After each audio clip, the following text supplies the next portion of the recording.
Good morning. Hello again, Pietro here, and today we are talking about that new Casio watch that I unboxed 4 days ago. The Casio DH, the Casio DW-H5600, and this is the Dash 2. It is the blue version. It's a Casio. It's a G-Shock. It kind of reminds me of a baby G-Shock, to be honest, for just how small it is. The font is small, you can't change it, but it just works. The battery life is amazing. It charges very quickly, probably as much as a previous Casio with the solar panel that I tested. There does not to be, I can't find any solar indicator, so it's not going to tell you how fast it's charging or how many lux hours it gathered, but yeah. So here's your close-up view, and right now I'm in a walking GPS workout. So I can click the down button, I can see my speed, my heart rate, click down again, number of steps, stride length, pretty cool, zone based off my heart rate, of course, time, split time, and yes, you just press this back button and you can do a lap, or it auto laps every mile, and then you just stop. There we go. And now I can scroll on down and click. This is hard to do with just one hand. Come on. Nope. Yeah, I know it's calculating. Okay, back. And so it's resume, save, discard. Whoop. Okay, the buttons are a little wonky. I'll get to that. So there's my walking workout on 527,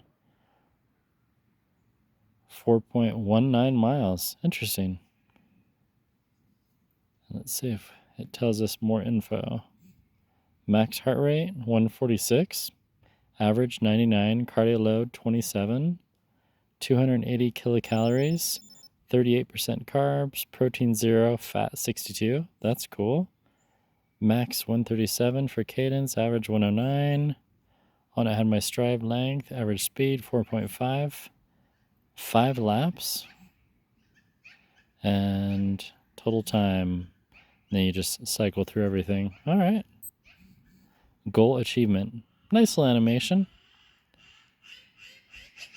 I'm not sure what the goal achievement is. In the background, that is somewhat of a bird's nest nearby. Oh, and that's the end of the goal. So outdoors, as you can see, we're outside. Visibility is amazing. Indoors as well. The visibility, indoor visibility, really good. Of course, there's the typical blue glowing backlight. There's a lot of words on the screen. I kind of wish they didn't have that, but it does it has a nice retro look. There are all the sensors, Bluetooth to your Android or Apple iPhone smartwatch. And then it has the widgets, which I like. So there's my notifications, heart rate widget.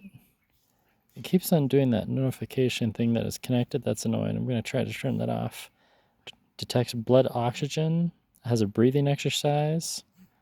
Stopwatch. Timer. The timer you have to set on your phone. So I defaulted mine to 10 minutes. There does not seem to be a way to change it on the watch itself. Then it has world time, kind of cool. So you can customize that as well. And then we also have the almanac. That's kind of fun. So it tells me sunrise, sunset, all that fun data.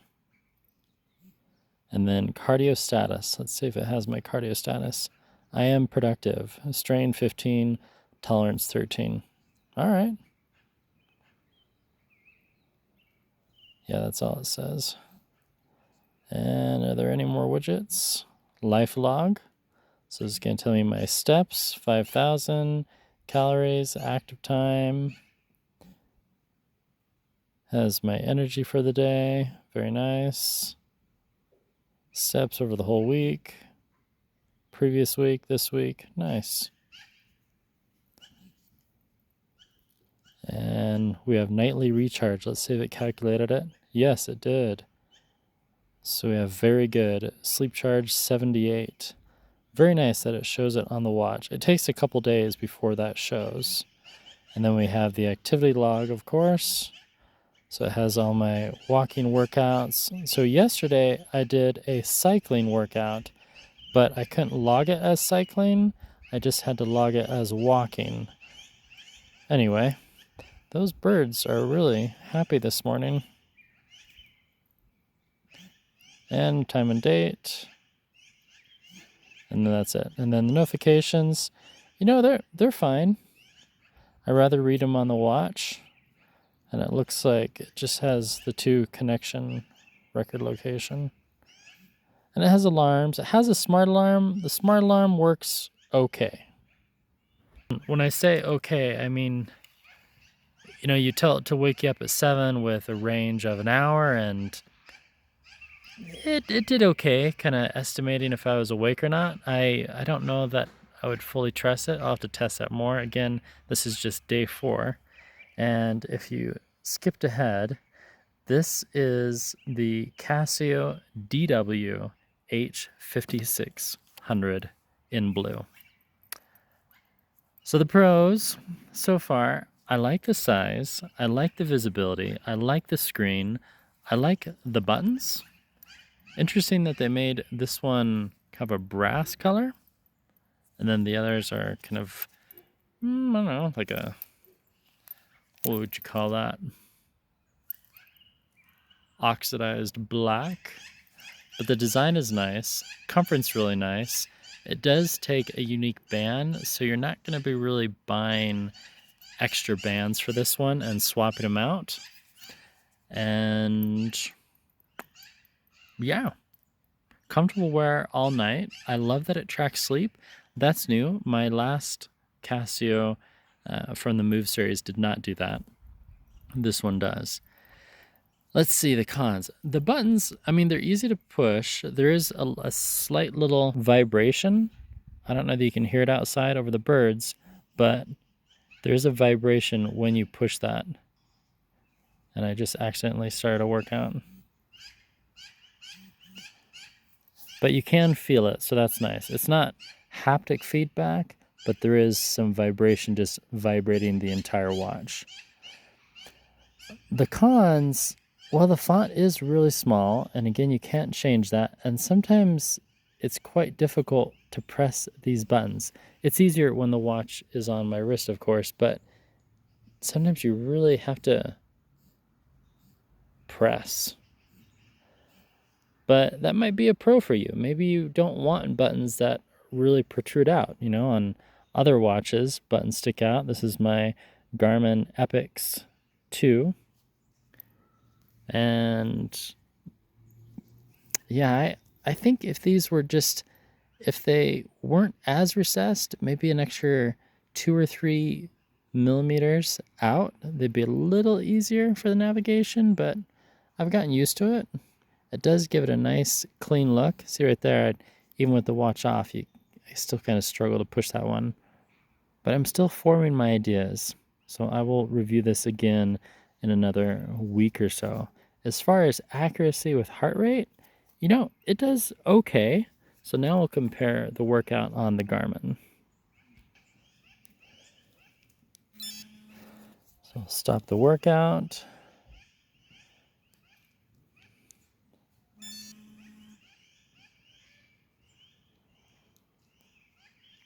So we have a 30 per mile pace, max heart rate 115. So the max heart rate on the Casio was much higher.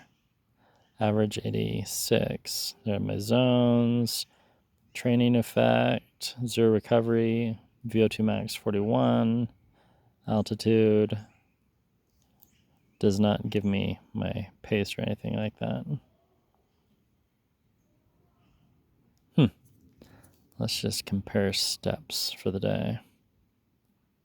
5,082 and 5,015. All right. And then here's the app view for Casio. So there's my sleep. I got my cardio load status, nightly recharge, very nice stats, nervous system update. I'm ready to take on the world. And then here's my sleep. Interruptions, 29 minutes. REM, okay, deep sleep. And a sleep charge of 78. So kind of my sleep score. And then we can quickly pop over to Garmin and view that same but similar information. So a score of 75. Awake 55 minutes, so a lot more awake time with the Garmin.